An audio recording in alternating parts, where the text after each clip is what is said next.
Ça, c'est une anguille du Japon qui s'échappe de l'estomac d'un poisson par ses branchies.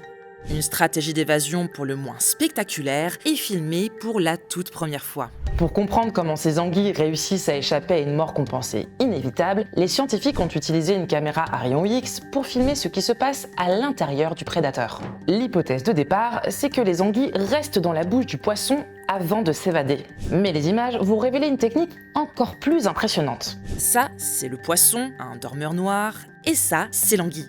Ici, on voit l'anguille être avalée et atterrir dans l'estomac du poisson. Puis on la voit insérer sa queue dans l'œsophage du prédateur, remonter jusqu'aux branchies, parce que oui, les deux communiquent, pour finir par s'extirper entièrement par celle-ci.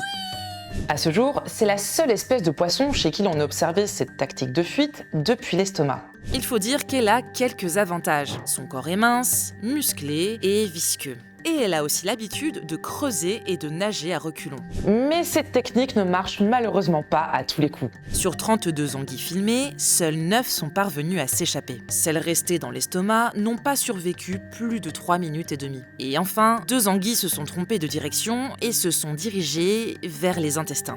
Et en dehors des anguilles du Japon, seules quelques autres espèces sont capables de survivre après avoir été avalées. On a par exemple le scarabée bombardier qui force les crapauds à vomir en éjectant un liquide nocif de son abdomen.